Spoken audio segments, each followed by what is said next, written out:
皆さん、こんにちは、こんばんは。ホビービルドプラスの HBR9 です。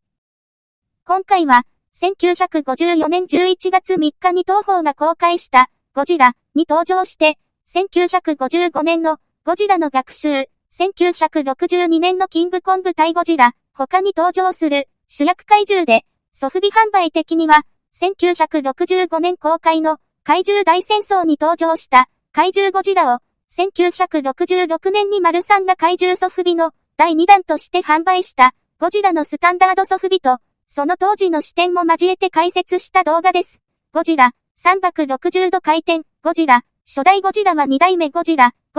白熱光発射、ゴジラは、今では怪獣の代名詞のような有名な巨大な恐竜型の二足歩行怪獣ですが、それ以前は文字の通り怪獣は怪しい獣のことであり、巨大な生物とも 100% のイコールではない言葉でした。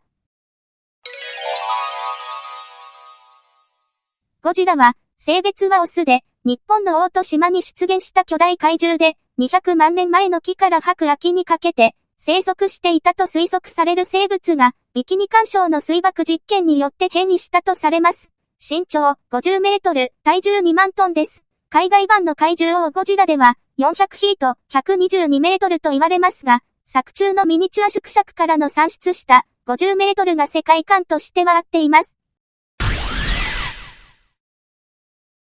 ゴジラは、1980年くらいまでは、どのタイトルの作品のゴジラも、ゴジラでしかなく、まだ、キンゴジとか、モスゴジなどの作品ごとのスーツ違いを呼称することは、一般的にはありませんでした。ですが、1983年に、バンダイが、リアルホビーシリーズ、ナンバー5に、モスラ対ゴジラのゴジラとして、大怪獣ゴジラを販売、造形的な、区別がつけられるようになり、タブの写真や、刻印なども、年式などが、入れられて、どの作品のゴジラと言われるようになりますが、マルサンや、ブルマークが販売した、ソフビの頃は、ゴジラは、全部ゴジラでした。ゴジラのソフビの販売は、初代ゴジラの公開から12年後で、これは怪獣ソフビという玩具がなかったためです。1966年のウルトラ Q の怪獣ソフビから怪獣のソフトビニール人形というものがマルサン商店から販売されました。ゴジラシリーズの映画はウルトラ Q の時期としては1965年12月公開の怪獣大戦争が一番近い映画で、すでにマルサンが販売していたプラモデルのゴジラを造形のベースにしているので、形状的にはほとんど同じに見える造形で、歩行ギミックをなくした感じなので、足がサイドから見るとくの字型で、足首から下などは、ソフビとしては少し変わった形状で、特にかかとが膨らんでいるのは、プラモベースな感じが残ります。初の怪獣、初代ゴジラの造形は、頭部は、トシミツ、テイゾウさんで、ボディは、ヤギヤスエイさんと、ヤギカンジュさんで、カイマイ、エイゾウさんや、鈴木、ヨシオさん、ヤギ、マサオさんらも参加していました。当時は、発泡ウレタンが、まだなかったのと、ラテックスも製作開始時にはなかったので、生ゴムを、一晩水につけて柔らかくし、ワセリンを混ぜ、石膏のメス型に塗って、赤外線ランプの、焼き窯で250度で加熱して、ゴジラの皮膚を作りました。最初にできたゴジラスーツは、3ヶ月の製作期間で完成しますが、総重量があまりに重すぎて演じることができずに、1954年8月7日のテストで壊れてしまったために腰から2分割され、下半身は足元など腰上が映らないシーンに使用されました。上半身は隅田川に頭を出すシーンなど下半身の映らない場面に使われました。尻尾は日劇の破壊シーンなどに木材を入れて使用されるなど部分的に使用することで活用しています。ゴジラの1号スーツは重すぎたために2代目は軽く作られますが、それでも100キロ近い重さがありました。怪獣スーツとしては初めてなので、基準というものが何もなかったのですけども、2代目なので半月で完成しています。つまり、ゴジラの全身で映るカットは、この2代目の2号スーツです。背中に使うような大きなファスナーもなかったので、旅に使う小ハゼのようなものを使い、針金で閉じていたので、背びれは厳密には、少し左側に寄っています。ラテックスが製作中に出てきたので、木材の爪にラテックスを塗り装着したりできています。背びれも金網で作ったものに紙を貼ってラテックスを塗っています。2号スーツの手首は1号スーツとは向きが違うので、上半身のカットが何号スーツかの判断の一つになります。また、左腕は胴体にくっついていて、肘から先がだけが動き、右腕は肩から動くようになっているアクション的な特徴もあります。2代目の2号スーツは、撮影が進むうちに、2つの改良が加えられています。その一つは、足の中には鉄管の下駄が入れられていましたが、鼻緒が何度も切れるたびに、足を開いて大掛かりな修復する必要があったので、ゴム長を入れ込むと、動きやすく改善されています。もう一つは、目は直接描いただけのものでしたが、円谷英二さんに動くようにできないかと言われ、途中から、木製の卵型の目玉を入れて、ワイヤーとゴムで稼働できるように改良され外部から操作して動かしていました。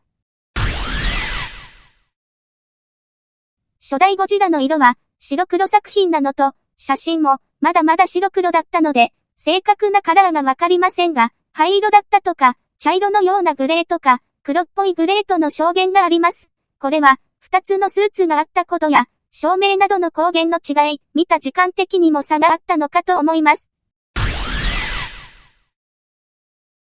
初代ゴジラのスーツアクターは、本田監督の指名で、元プロ野球選手の手塚克美さんが起用されますが、あまりにスーツが重いために、17歳若かった中島春夫さんに交代して、ゴジラに命を与えました。スーツ制作者の海前映像さんも、少しスーツに入ったシーンがあるそうです。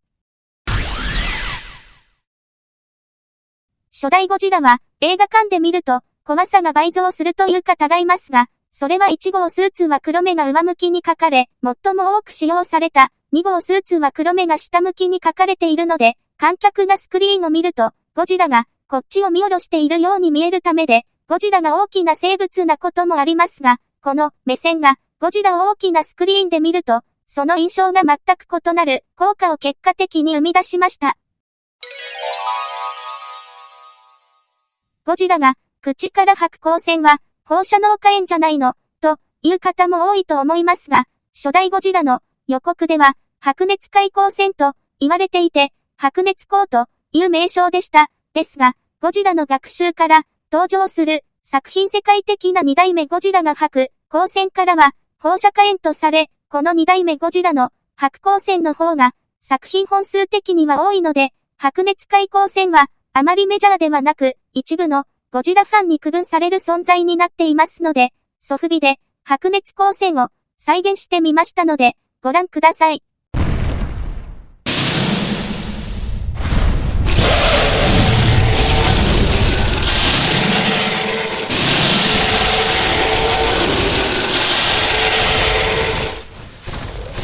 ゴジラのソフビは、1966年の丸3の販売から、同じ型でのブルマークの販売に引き継がれ、映画メカゴジラの学習後も、1980年代前半まで販売されていたポピーのキングザウルスシリーズでも、ゴジラはゴジラでしかなく、1983年のバンダイのゴジラは、造形はモスゴジやキンゴジでしたが、まだタブや刻印はゴジラだけでした。今では、ゴジラは何年の作品のゴジラなのかを、年数で作品を刻印するようになりました。そのゴジラソフビの第一歩は、丸3のゴジラソフビで、その頃には、想像もつかない現状で、それぞれのゴジラスーツを作り込んで販売される、得意な存在の怪獣ソフビになっています。そんな、丸3、ブルマークの、ゴジラのスタンダードソフトビニール人形の動画でした。